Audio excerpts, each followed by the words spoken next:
Good morning. It's great to see y'all this morning. We're in a series together called Let It Shine. And the basic premise is we have a purpose. The first is to glorify God.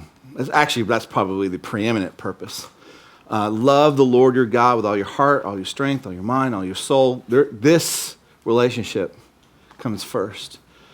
But as Christ said, there's a second commandment. Love your neighbor as yourself. And Christ, when he was teaching, said, let your light shine before the world. And he said, this is the purpose, remember, he used the example of salt. This is the purpose of light, to make an effect on the world in such a way that they glorify God, even if they don't believe in him, because of the way that we are. And so we've been looking at different ways of how we might shine in the world, of how we may affect the world. And I don't need to tell you that the world needs it. We live in a world of great tension and anger. Now, on one hand, that's nothing new.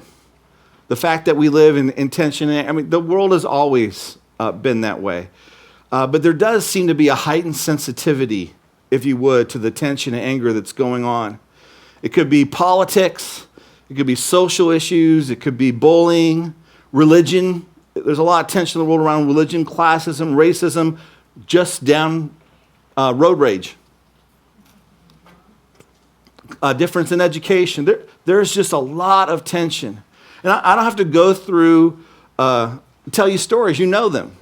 If you're on any kind of social media, if you ever watch the news, you know this is true.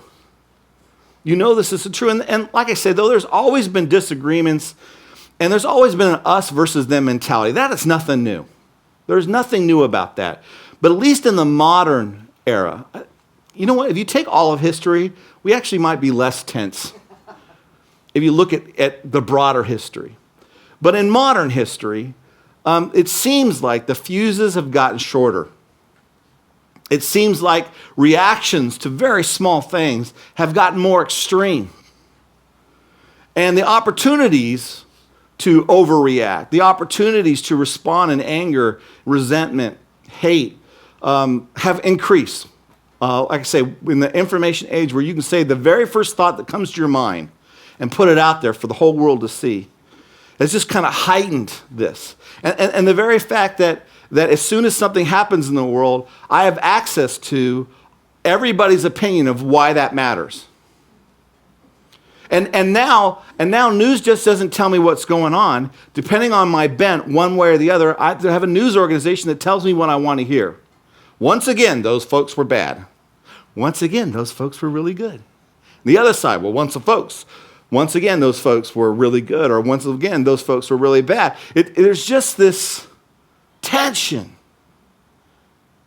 And we're all aware of it. And I think we all understand something needs to be done. The tone needs to change.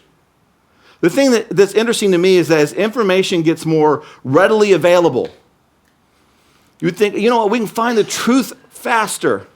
The world gets smaller. You know, it used to be, those folks out there, they could tell us whatever they wanted about those folks out there. But the world is smaller. We know what a Muslim is like, because many of us work with Muslims. We know what someone from another denomination is like. Most of y'all are from a different denomination. The world has gotten smaller. People have become more socially progressive.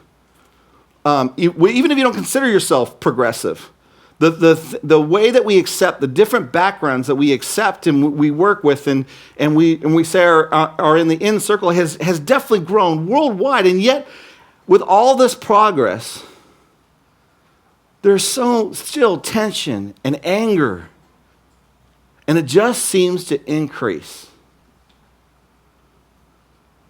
This idea that, love will change it all. Love will conquer it all. Now, I believe that's true. The only problem with that is it involves people. If it didn't involve people, we'd be okay. But it involves people. And because it involves people, though it's a great ideal, it's hard to get there. So I believe, and I don't think I have to make an argument, this is a wonderful opportunity for us, for you and me, to be light in this situation. And I began to go through scriptures and say, okay, God, what's in your word that really kind of points us into the direction that really addresses this? And I came across several passages. One of them was Ephesians 4:29, which says, do not let any unwholesome talk come out of your mouth, but notice this principle, only what is helpful for building others up according to their needs, that it may benefit those who listen. In other words, you remember what we used to tell our kids? If you don't have something nice to say, don't say it at all. It's in the scripture. 1 Corinthians 4:12 through 13, Paul's example says, when we were cursed, what do? We blessed. When we were persecuted, we endured it. When we were slandered, we answered kindly.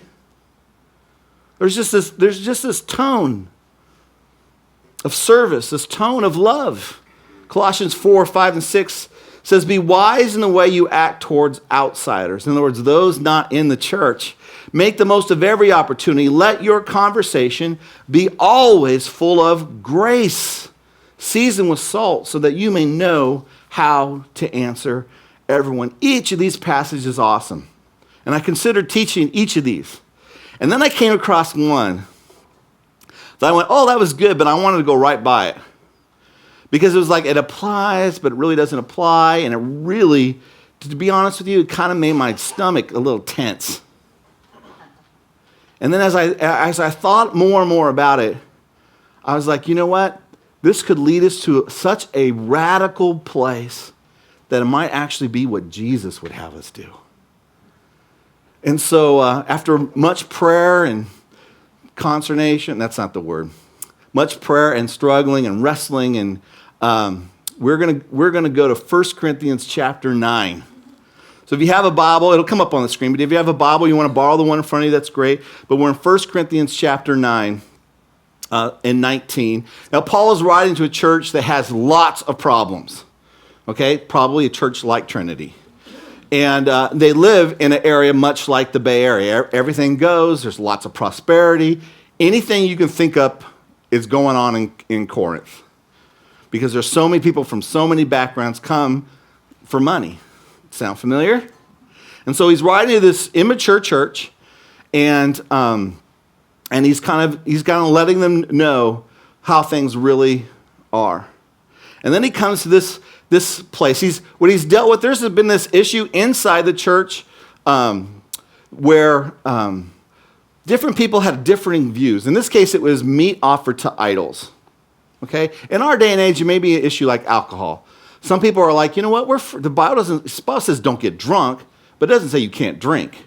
And others are like, hey man, alcohol can just damage lives, you shouldn't drink it at all. It was the same thing. And Paul addresses this issue, and he basically says, you're free to drink, but if it bothers another Christian brother or sister, you probably shouldn't. And then, in the very next thought, he says this. He says, starting in verse 19, he says, though I'm a free and I belong to no man or woman, I make myself a slave to everyone to win as many as possible. To the Jews, I became like a Jew to win the Jews. To those under the law, I became like one under the law, though I myself am not under the law, so as to win those under the law. To those not having the law, I became like one not having the law, though I am not free from God's law, but I'm under Christ's law. Different law is what he's saying.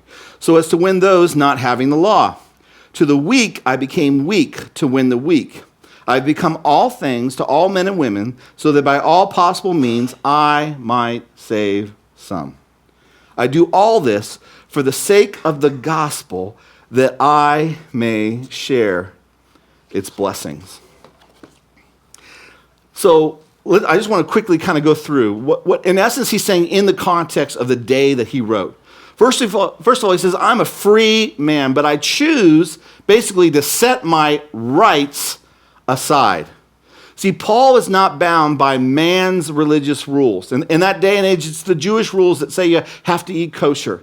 You have to dress a certain way. You have to worship on the Sabbath. That's the sunset Friday night to sunset Saturday. There's certain days of fast. There's 627 rules in the Old Testament alone that the Jews had to follow. And then the religious leaders came along, as we often do, guilty, and added many more times that many rules. And he's saying, I am free from that. I'm not bound by that. I'm not bound by the fact that folks say, hey, you know what? If you really love Jesus, your hands will get this high. I'm not bound by the fact that people say, you know what? If you really love the Lord, your music will be upbeat and contemporary. He says, I'm not bound by those rules because those are man-made rules. However, he says, I am bound by Christ. So because of that, I'm bound in love to my brothers and sisters in obedience to Christ. In other words, he kind of talks to this attitude that we see in our kids and we experience in our teenagers and we deny that's in us. That attitude, you're not the boss of me. You know that? I mean, my kids aren't sophisticated yet, so they just come right out and say it. You're not the boss of me. In case I remind them, yes, actually I am.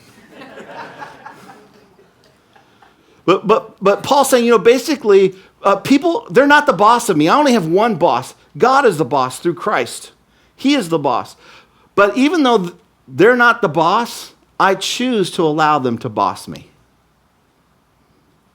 You know why now the tension was in my stomach? And then he gives an example. He says that the example of this is that I become like the Jew, those under the law, those not under the law, and the weak. And now the Jew is somebody who is born as a Jew by birth, and they live by tradition. And we get this, right? Many of the Christians today, they're not so much Christians as they were born in a Christian family. They grew up in the Catholic Church. They grew up going to church. Many Muslims today. Most of the folks who are from Muslim countries really aren't Muslim. They call themselves Muslims, but what they mean is they just kind of go by their traditions. They're not convinced of all that Islam teaches, and they're definitely not proponents of all that Islam teaches. It's their background. It's just their background. And so Paul says to those who, this is just their background, I become like them because I have a goal to let them know about Jesus. And he says those under the law. Now those under the law suggest that there are folks that they may have been born a Jew, or they actually might have been outside and became followers of the one and only God, Yahweh. And so he says to them that are under the law, he says, I become like one under the law. It's like a lot of Muslim Christians, Muslims who became Christians, Hindus who became Christians, still to a certain degree do dress the same way. They keep the fasts. They become like those around them in their culture. He says, I become like one not under the law. That's the Gentiles. They didn't serve the one and only God. They didn't go by the law. They had many gods. It's the Bay Area religion. The Bay Area religion, right, is I have a certain value system that I've developed that I think is right. So I find those beliefs and religions that fit my value system. And sometimes it's 5 or 6 different religions because I like this from this one, and I like that from that one. And so I'm really not under any law but my own. Paul says to those folks, I become like them. And then he says, to the weak, I become weak. And that refers back to chapter 8 where I was telling you about the weaker brother. He says that this principle doesn't just go to those out there, but this principle applies to those in the church as well. Those who are bound by whatever it is that they're bound by. If I can help them grow by giving up my rights, guess what I do? I give up my rights. Now, if I was to rewrite this, which you are not allowed to rewrite Scripture, okay? So, and I don't claim this to be Scripture. This is just an example. But as I was processing it, this is kind of what I heard in my head and why I thought this is really applicable. So, tongue-in-cheek, 1 Joel King 9:19 through 23. The passage says, even though I am free of the demands and expectations of everyone, I have voluntarily become a servant to any and all in order to reach a wide range of people. To the Republicans, I became like a Republican to win the Republicans. To the Democrats, I became like a Democrat to win the Democrats. To those who are passionate about a cause, I became passionate about a cause so as to win those passionate about certain causes. To those who don't care about anything but just want to enjoy life, I became like one who just wants to enjoy life so as to win those who just want to enjoy life. I've learned to set aside my political, social, and personal beliefs and enter into the world of others, trying to see things from their point of view in an attempt to lead them to Jesus.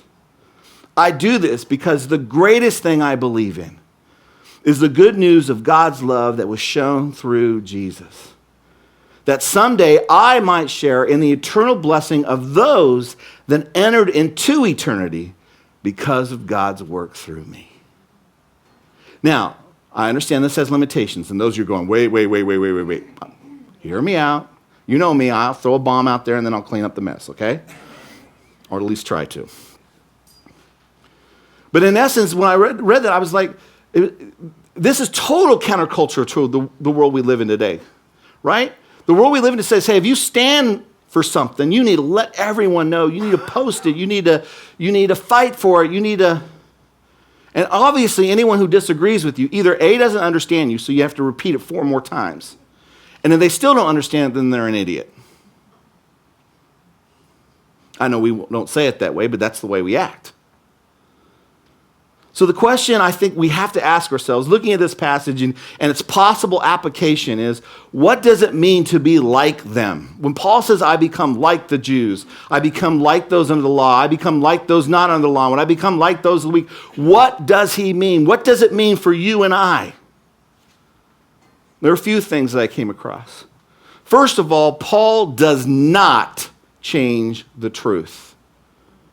Paul does not change the truth. That is not what he means. He does not mean, hey, you know what? As culture changes and they say, you know what? It doesn't matter whether you're gay or not, well, then we'll just change. And we'll change what the Bible says. He doesn't say that.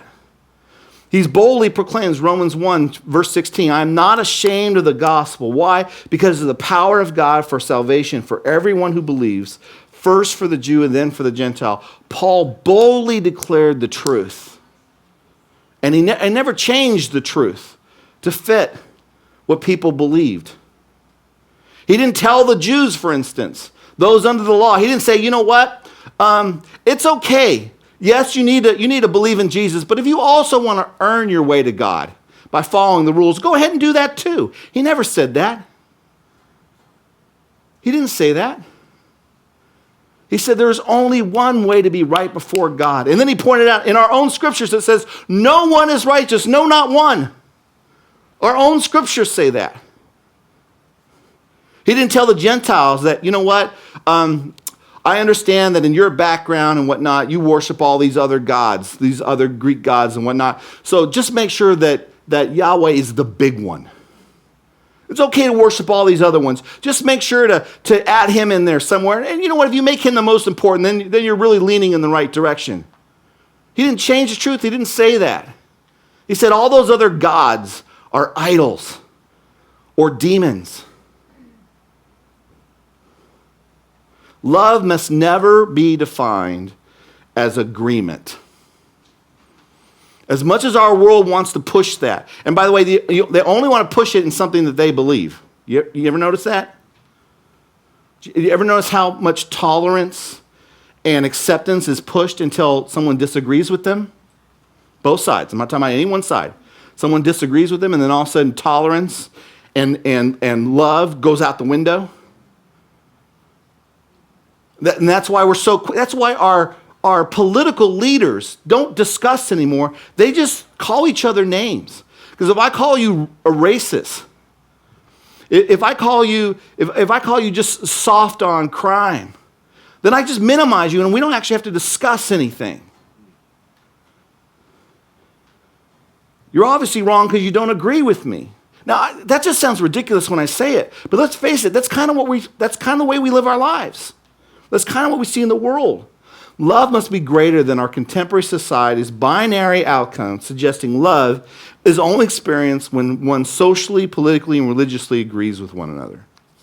I love my kids, but they're in that stage where they believe a lot of what I do and say and want for them is stupid. It doesn't change. I'm not going to change for them because I know for the most part there's some areas I'm off. And if I'm off, my wife's on. But I love them, even though we disagree. We disagree about the impact that 8 hours can have when you're doing this. We disagree on that. We disagree on the amount of junk food the body can take without it having adverse effects. And loving them wouldn't be to say, you know what, I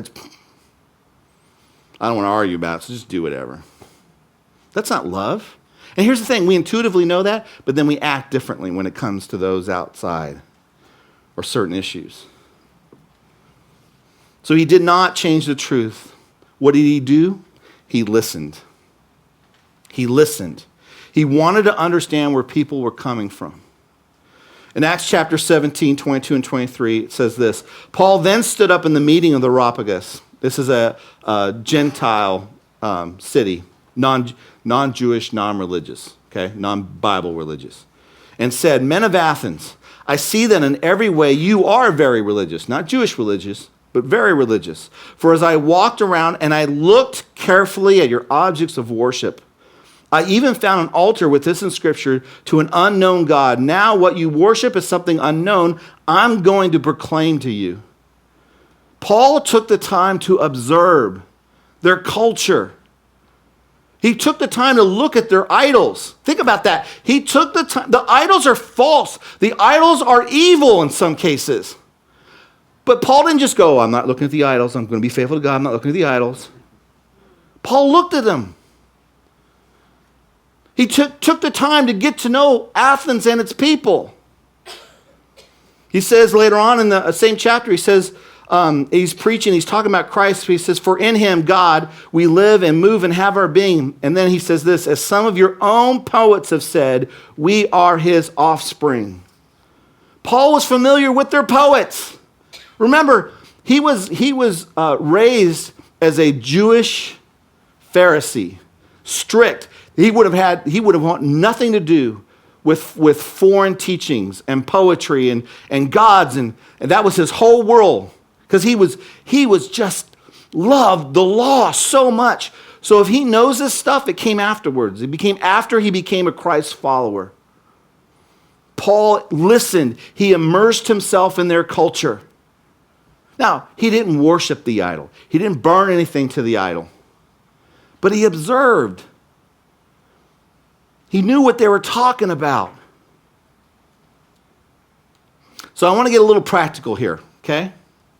Because I think this is something that we need to learn. So when listening, there's some don'ts. I want to talk about when there's listening, there's some don'ts. First of all, do not defend. When someone is talking about whatever their position is, whatever their religious background is, whatever their conviction is, if you listen, you don't move to defense. Now, in my research, I found that when differences seem unbridgeable, like we can't come together, we begin to get frustrated. And there's something in our minds, I'm going to mispronounce this, but the amygdala, is that close enough? The amygdala is part of the brain's primitive system that can hijack the prefrontal cortex. What this means is this. All of a sudden you react. All right, that's a non-technical thing. I'll put the technical words in here for those of you who are smarter than me. But for the rest of us, maybe just me, it's just basically all of a sudden we become defensive. The overload activates the fight or flight response. And it makes it impossible for us to see the situation clearly because we're just reacting. Now, if we understand this, awareness can be heightened, and we can choose to handle it differently. But as soon as we begin to defend, as soon as we stop listening, because then it's all about shutting you down and putting up my wall. No. It's my kids are learning this. They're not subtle about it yet. As adults, we become subtle about it sometimes. But they just say, I don't want to listen to this. And then they march to the room and slam the door. Right? Overload. We can't come to an agreement. I obviously should go to this party and you think I shouldn't. And since you don't agree with me, first of all, you don't love me.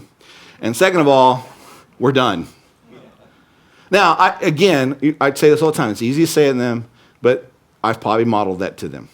I just do it a little bit more subtly. I've never went into my room and slammed the door, though hiding out in your room would be a lot of fun some days. Don't defend. Second of all, do not persuade. Don't just go into persuasion. There's a spiritual truth that I think that's really important. I think Christians, including myself, forget often. Spiritual matters cannot be understood by the unspiritual person. If you don't, we're always frustrated because why don't they get it? Why don't they get the value of life? Why don't they get the sanctity of marriage? Why don't they get how much God loves them? Why don't they? I'll tell you why. Because just like us, they don't have the Holy Spirit yet when we were before the Holy Spirit. You know why you get that? Because God showed up in your life and allowed you to understand what you could not understand on your own. Do you forget how much you walked in darkness? Do you forget how you stiff-armed God and you thought all these ideas were stupid? Did you all of a sudden become smarter? No. You all of a sudden actually became dependent. And God revealed to you and does in your heart what could not be done otherwise. So don't be surprised. It's the Holy Spirit's job. If someone's heart is going to change, if they're going to see the truth, it's going to be the Holy Spirit. It's not going to be your arguing. Now, sometimes the Spirit uses us, and you got to be sensitive to that. So I'm not saying, we don't say anything, depending on the situation. But if you're listening, you don't move to defense, and you don't move to persuasion. And lastly, you do not interrupt. Talk about shutting down a conversation. Because you know what interruption is? And I do this, by the way, all the time. I'm probably the guiltiest person here of this. Someone starts talking, and they're like 3 words in, I already have a response. I'm so impressed with my response, I got to get it out. All right? Okay. All right. Pray for me. Pray for me. But I'm obviously not listening. Right? I'm obviously not listening because I'm so enamored by my own response. And so in order to listen, we have to be aware of that. Not move to defense, not move to persuasion, not move to interrupting, but to take it in. Here's 2 do's of listening. First of all, do ask questions. Ask questions. You'll notice this of Christ all the time. A lot of people come to Christ with controversial stuff. And most of the time, Jesus just asks a question in response. Well, what do you think about? What about? Good questions. First of all, they show you that you value someone. Also, they begin to reveal the story behind the story. Because you can get 10 people that all believe the same thing, but there's 10 different reasons why they believe that thing. And if you never take the time to listen, ask questions, you never discover that. And again, our brains are wired when we identify people as outside, we begin to shut down. And so listen with genuine curiosity. And how does that come out? In questions. Listen with curiosity, not judgment. Don't allow yourself to go to the place that I go. Trust me, this is why my stomach gets tense, because this message is probably more for me than you. If you guys can benefit, great. I'm benefiting. Curiosity. Ask questions. Ask folks to share their life experiences. Rather than seeing them on the outside and whatever label that you think they may or may not have, ask them about their life experiences. Ask them what issues deeply concern them. Ask them, maybe they know you're come from the other side, right? Because they've already made snap judgments too. Well, then ask them, is there a question you've ever wanted to ask somebody from the other side?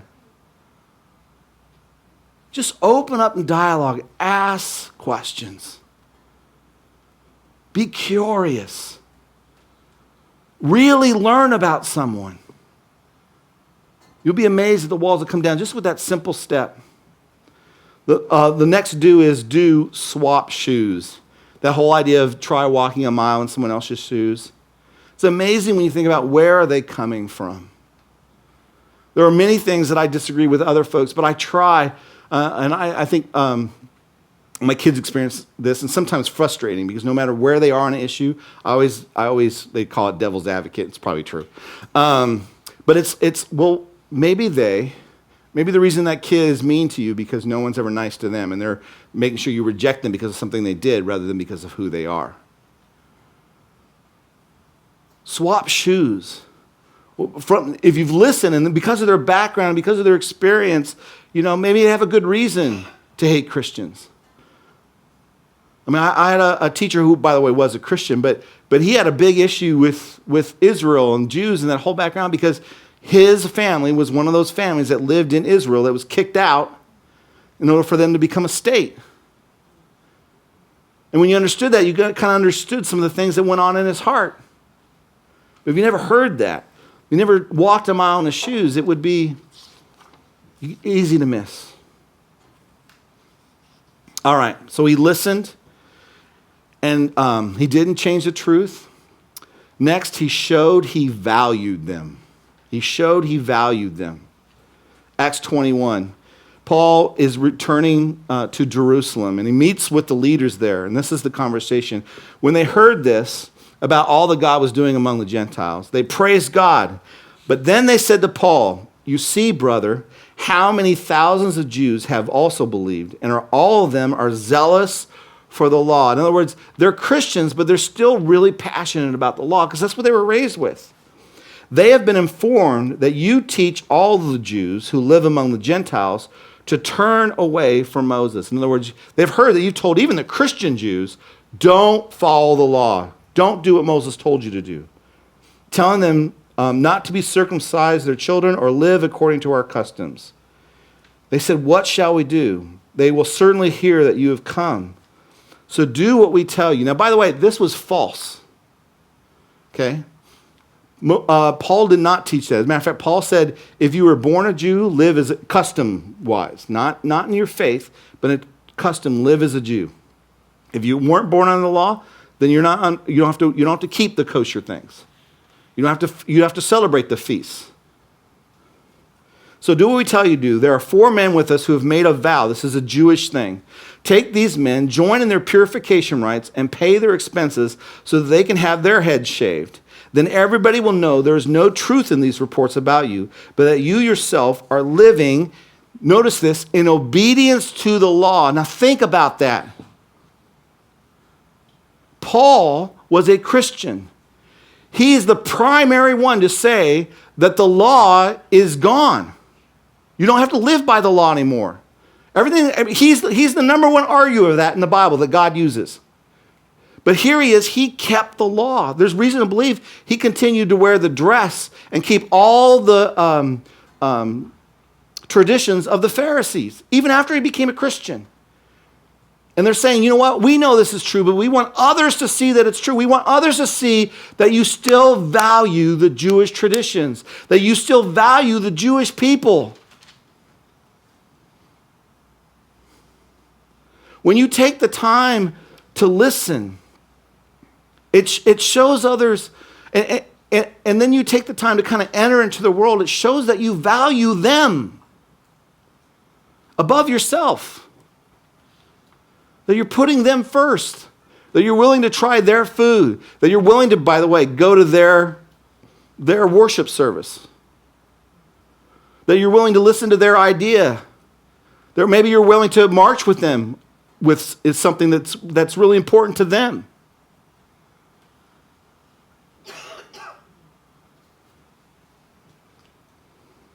We need to give the same grace to others that we give to our family. I don't know about you, but I naturally kind of do this a little bit with my family. Not all the time. I understand that each of my kids is different, each of my family member, and I try to enter into them. And as Mother Teresa once said, she said, the problem with the world is that we draw the circle of our family too small. I'll die for these folks. I'll bend for these folks. I'll give up, certain things for these folks. But anyone outside this little circle here,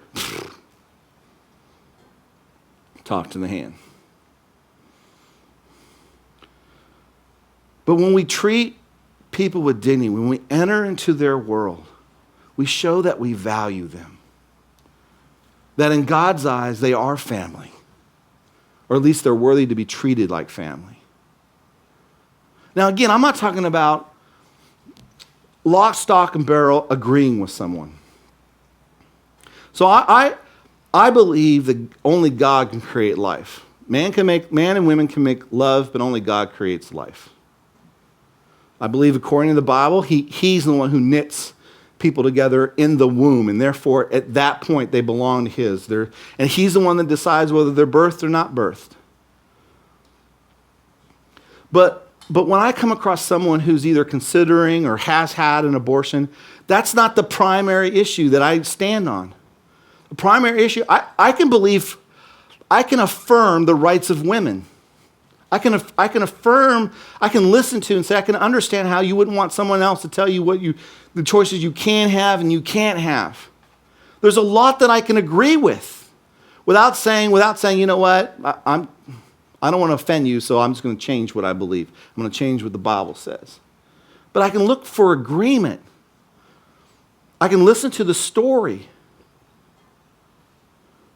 I can affirm their value as a person. I can still care about the child, but here's the deal. I have an eternal perspective. So really, for human beings, worldly human beings, this line between life and death is absolute, and it's to be mourned.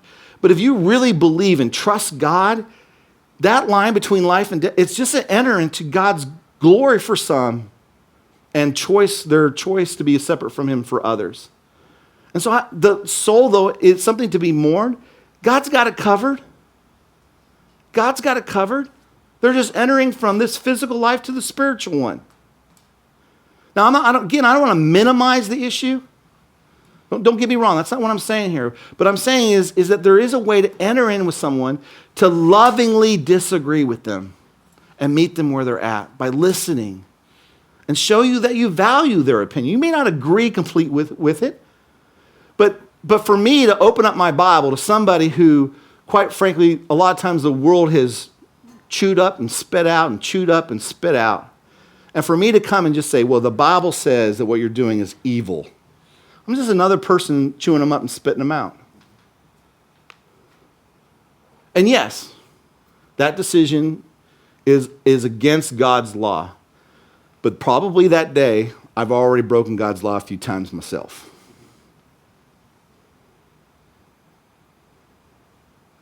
And so I enter in, not agree, but I enter in, how can I love? How can I listen? How can I show that I value them and speak the truth in love?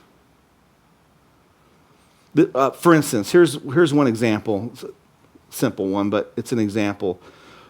Generally speaking, my wife and I are not big party people. And we're definitely not drinkers. Part of it for me is physical. Having diabetes, alcohol and diabetes don't go together. But every once in a while, our neighbors who we dearly love have a party. And we go to the party. And I drink Diet Coke. But I'm there and I have a good time and I enjoy the party. I enter in. Now, they know where we stand. They know I'm a pastor. They actually love that fact. We have spiritual conversations. They know there are aspects of their lives that we don't partake in, but I've never sat them down and go, hey, you know what God feels about your party lifestyle? We never had that discussion. Quite frankly, we don't have to have that discussion. It's one of the things that keeps them from God. They don't want to give that up. They don't mind believing in them, but quite frankly, they're good the way they are right now. But the reason we have spiritual conversations to be light is because we enter in without compromising the absolute standards. But like Jesus, by the way, who's accused of being a drunkard. You know why he was accused of being a drunkard? Because he was always at the parties where they were drinking. Read your Bible. Jesus went to a lot of parties. And they weren't just the social ones with crackers and punch. Matter of fact, the first time he turned water into wine, the guy said, this is fabulous wine. And then he said, this is what people usually do. They usually wait for everyone to get plastered, and then they bring out the really bad stuff because no one will know the difference. He says, but you, even though people are plastered, you saved the best for last. Go read it. Now, Jesus was not a drunkard, but he went to the parties. He entered into where people lived without compromising. So lastly, the thing that Paul did is he kept the main thing the main thing. Back to 1 Corinthians chapter 9, verses 22 and 23. Paul says, to the weak, I became weak to win the weak. Now listen, I have become all things to all men and women. Why? So that by all possible means, I might save some. Now, he's not saying he saves them. It's the Spirit that does, but it's his involvement in the Spirit's work. I do all this, why? For the sake of the gospel. That's the good news that what we could not do ourselves, the fact that we all fall short, that Jesus gave his life to make up the difference, which is wide for all time.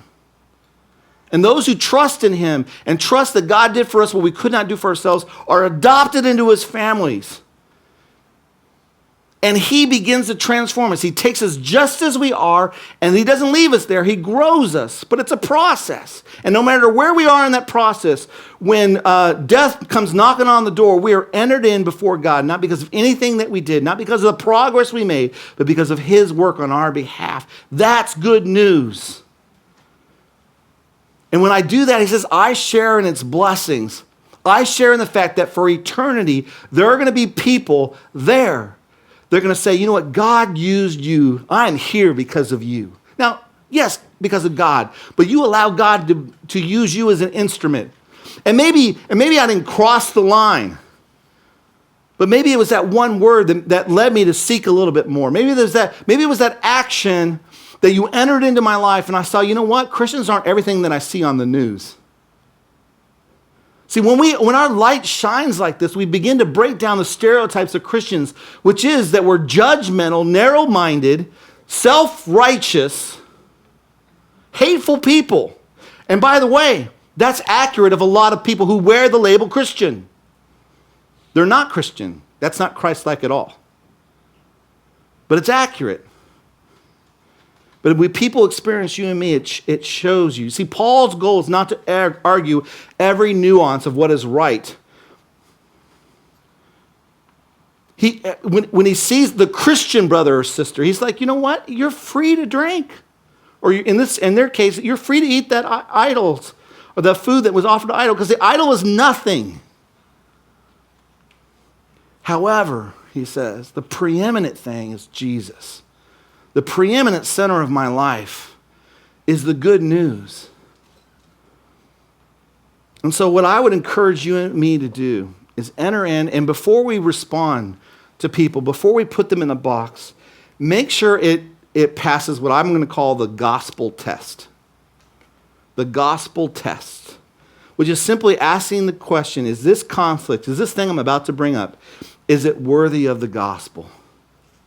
Will it advance the good news of God's love for them, forgiveness for them? If the answer is no, then leave it alone. Now, obviously, there's aspects of your job. You have to speak truth into people's lives. You don't avoid all conflict. That's not what I'm saying. But I am saying sometimes we get so riled up about ideas, by the way, even quote-unquote Christian ones, that we sacrifice the most important thing. The gospel, the good news, that God takes you just as you are in order to be right, in order to further something that's really, really important. I think guarding the sanctity of life is important. I think guarding the sanctity of marriage is important.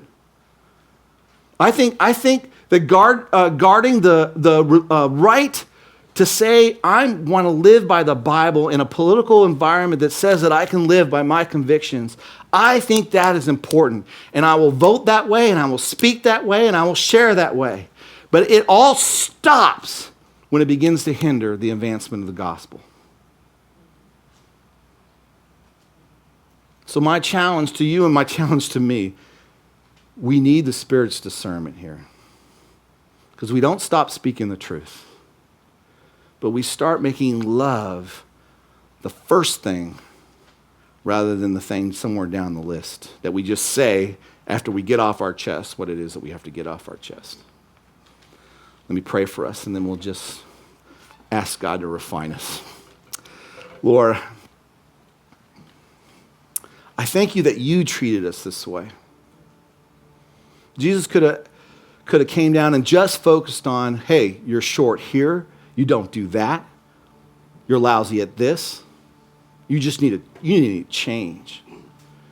And though he did speak truth, he did say, be perfect as your Father in heaven is perfect. He did say, don't just not commit adultery, but don't even look upon someone in lust. He spoke the truth. And yet he also met people where they were at. Entered into the world and said, God loves you. And everywhere that you lack on the rules, I will lay my life down to make up for. And thank you, Lord, that not only do you love us to do that, but that when we find new life, then the Scriptures addresses Christians and says, leave the old life behind. Now it's time to get serious about the Holy Spirit in us that can make us holy. Help us know the difference between those who don't have the Holy Spirit, and holiness isn't the standard, and those of us who do, where holiness becomes the standard in process. Will you do this work in and through us? In Jesus' name I pray. Amen.